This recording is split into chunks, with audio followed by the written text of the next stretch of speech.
December 3rd, 1943, Monte la Defensa, Italy. 2 o'clock hours. A freezing rain turns to sleet, coating the jagged limestone in a treacherous glaze of ice.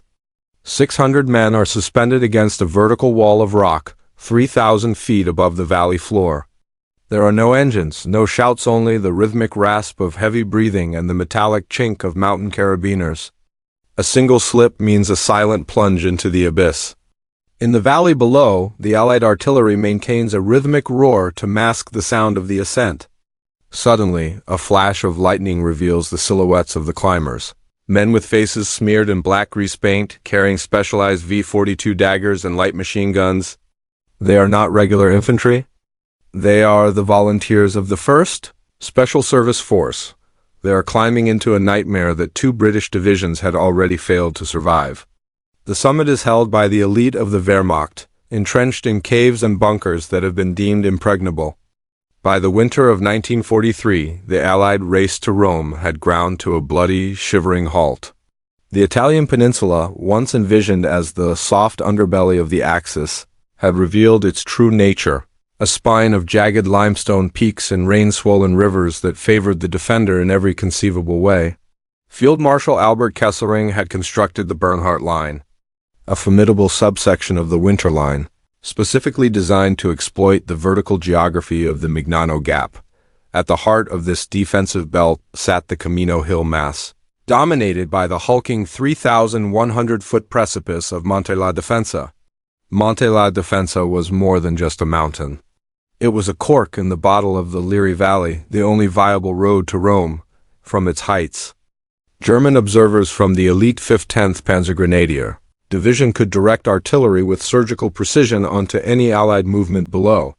The slopes were a graveyard of shattered masonry and frozen mud, covered by interlocking fields of machine gun fire and pre-ranged mortar pits. The Allied High Command realized that as long as the Germans held the rim of La Defensa, the Fifth Army was paralyzed. The problem was tactical physics. The mountain's southern and eastern approaches were suicide runs. However, the northern face was different.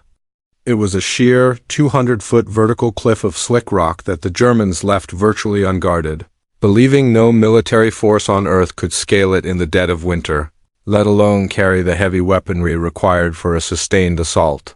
To break the stalemate, Lieutenant General Mark Clark turned to a unit that existed on the fringes of the traditional military hierarchy, a unit specifically designed for impossible environments. They were the men of the 1st Special Service Force, FSSF, and for them, the vertical nightmare of La Defensa was exactly what they had been built for. The 1st Special Service Force was the result of a radical experiment in international military cooperation. Born from Project Plow, a plan to create a specialized... Its recruits were not ordinary soldiers. They were mountain men, lumberjacks, forest rangers, and miners from the rugged terrains of the Pacific Northwest and the Canadian Rockies. They were brought to Fort William Henry Harrison in Helena, Montana, where they underwent a training regimen so grueling it broke nearly a third of the original volunteers. Under the command of Colonel Robert T. Frederick, a visionary leader who was only 35 years old, the FSSF became a masterclass in versatility. They were trained in expert marksmanship, demolition, hand-to-hand combat, and most crucially, advanced mountaineering. They were the only unit in the world at the time equipped with the T-15 Weasel snow vehicle and the V-42 Stiletto, a dagger designed specifically for silent killing. By the time they were deployed to the Italian theater, the forcemen had developed a unique culture. They didn't wear standard divisional patches. They wore a red arrowhead with USA Canada stitched across it, signifying a bond that transcended national borders. When the call came for the assault on Monte la Defensa, the force was fresh and eager. Yet they were walking into a meat grinder that had already chewed up seasoned veterans. The mission was a gamble of the highest order. Frederick knew that if his men could scale the north, face the impossible cliff, they could catch the Germans in a vertical envelopment. But this required his men to carry 60-pound packs up a freezing stone wall in total darkness, knowing that the slightest sound would bring an avalanche of German grenades down upon them. They were about to prove that they were not just a sabotage unit, but the most lethal mountain infantry ever assembled. The assault on Monte la Defensa is best understood through the tactical angle of vertical envelopment and the leadership angle of Colonel Robert T. Frederick. In 1943, military doctrine dictated that mountains were conquered by seizing the passes and slowly grinding up the slopes. Frederick discarded this. He realized that the German defenders on the summit were psychologically anchored to the expected routes of attack.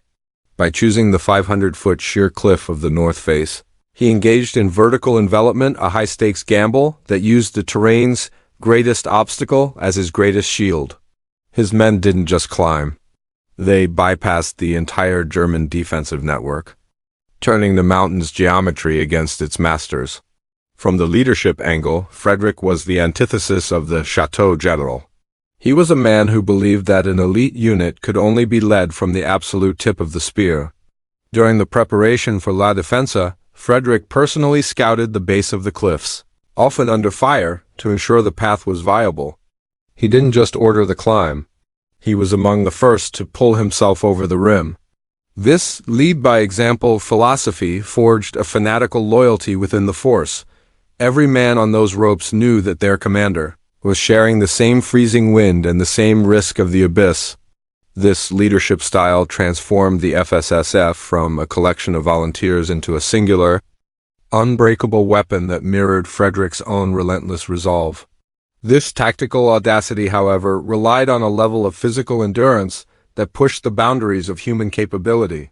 The men were loaded with heavy mortar plates, radio sets, and extra ammunition, all while clinging to frozen limestone. It was a feat of engineering as much as infantry skill. As the force's specialized mountain teams hammered pitons into the rock in total silence, creating a precarious staircase to the stars. The brutal reality of the mission is further illuminated by the enemy angle of the 5th Panzergrenadier Division and the human angle of the force identity. The German defenders were not mere conscripts. They were hardened veterans of the Mediterranean theater who had perfected the mountain fortress doctrine. They had lived on the summit of La Defensa for weeks, blasting heated bunkers into the rock and pre-sighting every yard of the southern slopes. They were so confident in the cliff's lethality that they kept their heavy machine guns pointed downward toward the ridges, leaving their rear exposed to the impossible climb. This overconfidence was the crack in the armor that the force was designed to exploit. From the human angle, the 1st Special Service Force represented a unique social experiment. In an era of segregated and strictly nationalistic armies, the forcemen were a seamless blend of Americans and Canadians. They shared the same barracks, the same rations, and the same specialized equipment. This integration created a hybrid identity where the men stopped seeing themselves as citizens of two different countries and started seeing themselves as members of the force. At La Defensa, this bond was forged in the shared suffering of the cold. When a man's fingers grew too numb to grip the rope, it was the hand of a brother from across the border that reached down to pull him up. This psychological unity was coupled with a terrifying brand of psychological warfare. The force began leaving black stickers on the bodies of German sentries, small cards featuring the red arrowhead insignia and the phrase Das Dick End kommt noch, the worst is yet to come. This wasn't just about killing the enemy. It was about breaking their spirit. By the time they reached the summit of La Defensa, the forcemen weren't just soldiers. They were shadows that the Germans began to believe couldn't be stopped by stone or steel. This reputation for supernatural lethality would follow them from the peaks of Italy to the beachheads of France. But the cost of that reputation was a hardening of the soul that would haunt the survivors long after the guns fell silent. The silence of the mountain broke at 6 o'clock hours on December 3, 1943, as the first light of a gray, freezing dawn began to bleed over the horizon. The lead elements of the 2nd Regiment pulled themselves over the final lip of the cliff. They were greeted not by a clear plateau, but by a jagged, boulder-strewn landscape choked with fog. The German sentries of the 104th Panzergrenadier Regiment, huddled in their blankets against the biting wind, were caught in a moment of pure, paralyzed shock. They had expected an artillery barrage or a slow crawl up the southern ridges. They had not expected shadows to materialize from the vertical void behind them. The first shot was a crack that signaled the end of the quiet. Within seconds, the summit erupted into a cacophony of staccato machine gun fire and the dull crump of grenades. The forcemen, their faces blackened and their eyes bloodshot from the climb, moved with a feral intensity. Because they had emerged directly into the German rear, the interlocking defensive grid of the 15th Panzer Grenadiers was rendered useless. The Germans scrambled to turn their MG-42s around, but the FSSF was already among them. The fighting became a series of desperate small-unit actions fought at ranges of less than 10 yards. In the swirling mist, the V-42 daggers were pulled from their sheaths, and the mountain air filled with the smell of cordite and iron. Colonel Frederick, true to his word, was in the thick of the chaos. Despite the intense German mortar fire that began to rain down on the summit as the defenders realized their predicament, the forcemen refused to give an inch of the hard-won rim. They used the very boulders the Germans had used for cover as platforms for their own light machine guns. By 8:30 hours, the main German observation post the eyes of the Liri Valley had been overrun. The Germans launched a frantic counterattack from the neighboring peak of Monte Camino, but the FSSF held the high ground. They had achieved the impossible. They had seized the impenetrable summit in less than 3 hours. But the true brutality of the mission was only just beginning. The seizure of the rim was merely the start of a 72-hour ordeal that would push the 1st Special Service Force to the brink of collapse. As the fog lifted, the German artillery from the surrounding peaks of the Camino Mass began to zero in on the exposed summit. Because the ground was solid limestone, the forcemen could not dig foxholes. They had to pile up loose rocks to create shoe mines and sungers. The German 15th Panzer Grenadiers, realizing the strategic disaster unfolding, launched 6 separate, fanatical counterattacks over the next 3 days. The fighting devolved into a primal struggle in the clouds, where men fought with rocks, bayonets, and bare hands when their ammunition ran dry. The mountain became a vertical graveyard.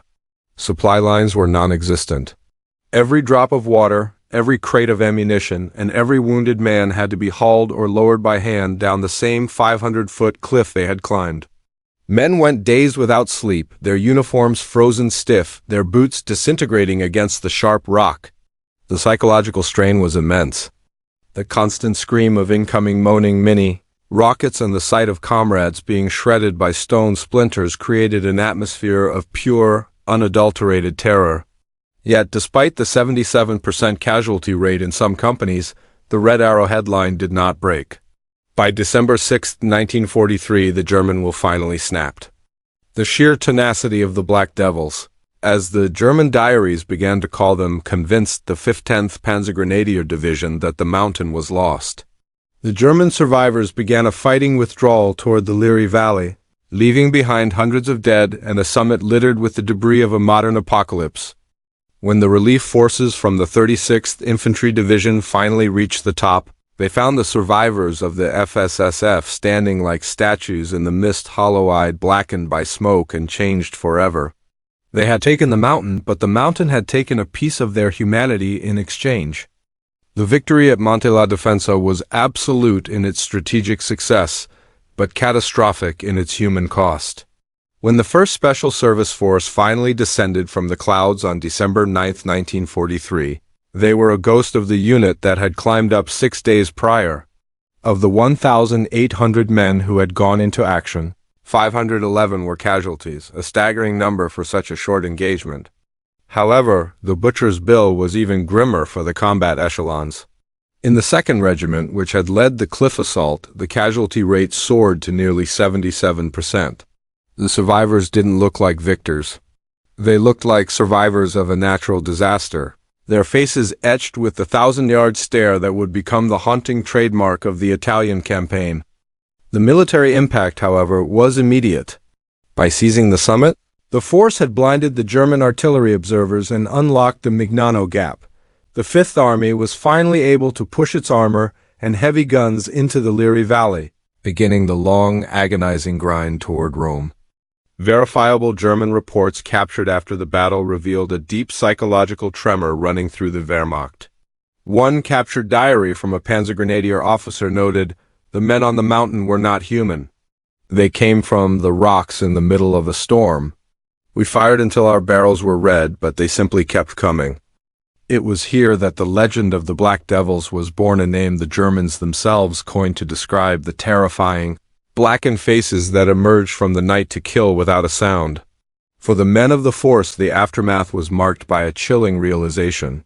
They were now the fire brigade of the Fifth Army, because they had succeeded where two divisions had failed. They would never again be used for the sabotage missions they were trained for. Instead, they would be thrown into every impossible gap, every vertical fortress, and every suicide mission the Allied command could find.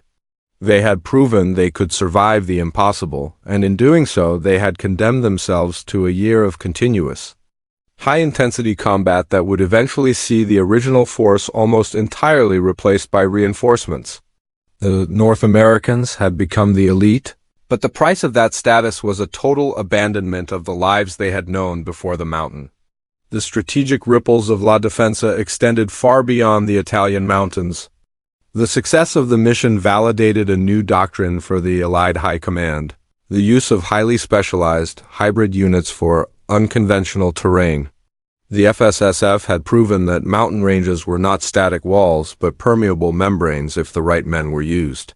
This shift in thinking led directly to the intensified use of the force at the Anzio beachhead, where they would hold a sector of the front usually assigned to an entire division. For 99 days they lived in the mud and the ruins, patrolling the German lines with such predatory efficiency that the enemy began to fear the night itself. On a psychological level, the mission changed every man who survived by forging a bond that national politics couldn't touch. The USA-Canada arrowhead became more than a patch. It was a testament to the fact that under the pressure of 3,000 feet of rock and German steel, national identity dissolved into a singular survivalist brotherhood. This integration was so successful that when the force was eventually disbanded in December 1944, the Canadian and American soldiers wept openly as they were separated. The survivors returned to their respective countries, but they carried with them a specialized trauma and a unique pride. They were the pioneers of what would eventually become the Green Berets and the Canadian Special Operations Regiment, their tactics and lead from the front ethos serving as the foundational DNA for modern special forces. The numbers tell a final, brutal story. By the end of the war, the 1st Special Service Force had accounted for an estimated 12,000 German casualties and captured over 7,000 prisoners, but the cost was near total. The mission so brutal it changed every man who survived was just the beginning of a long descent into the dark. The survivors of La Defensa would go on to fight in the mountains of Radicosa, the beachheads of southern France, and the frozen forests of the Franco-German border. Every man who walked off that mountain in December 1943 carried a piece of the limestone in his soul, a cold, hard weight that reminded him that he was no longer a civilian but a devil born of the ice. The sheer cliffs of Monte La Defensa still tower over the Liri Valley, silent and indifferent to the blood that once slicked their frozen surfaces. To the casual observer, it is merely another peak in the rugged Italian landscape. But to the history of warfare, it is a monument to the moment the impossible became a standard. The 1st Special Service Force did not just win a battle on that mountain. They proved that the human spirit, when sharpened to a razor's edge by elite training and shared purpose, can overcome the most formidable defenses nature and man can devise. The brutality of the mission was its greatest teacher. It taught the Allies that traditional numbers and conventional tactics are useless against a defender with the high ground, unless you are willing to embrace the unorthodox. Every man who survived the climb and the 3-day slaughter that followed carried the mountain with him for the rest of his life. It changed their gait, their silence, and their capacity for endurance. They had seen the absolute limit of what a human being can tolerate physically, mentally, and morally, and they had stepped over that line together. Today, the legacy of the Devil S Brigade lives on in every special operator who wears a tan or green beret. The red arrowhead is no longer just a patch. It is a symbol of a transnational brotherhood that was baptized in the sleet of a December night. It reminds us that, in the darkest hours of conflict, it is often a small group of determined men. willing to do what others deemed suicidal, who changed the course of history. The men of the force were transformed by the mountain, but in their transformation, they left an indelible mark on the world, proving that while a mission can be brutal enough to break the body, it can also be the fire that forges an immortal legend. The Echo in the Stone? Arthur, a Canadian from the Alberta prairies, never liked the silence of his farm after the war. In the quiet of the winter, the wind whistling through the barn sounded too much like the gales on the Camino Ridge. He still had his V-42 stiletto tucked away in a velvet-lined box, the blackened blade a reminder of the shadows he once hunted. He rarely spoke of the summit knot of the noise or the black stickers, or the way the Germans looked when they realized the impossible cliff had failed them. He didn't need to speak of it. He could see it in the mirror, in the way his hands stayed steady in the cold, and in the hardness behind his eyes that had never quite softened. He was a survivor of a mission that had stripped away the boy and left only the devil. He was home. But a part of him would always be suspended on a frozen rope, clinging to a limestone wall, waiting for the lightning to show him the way up.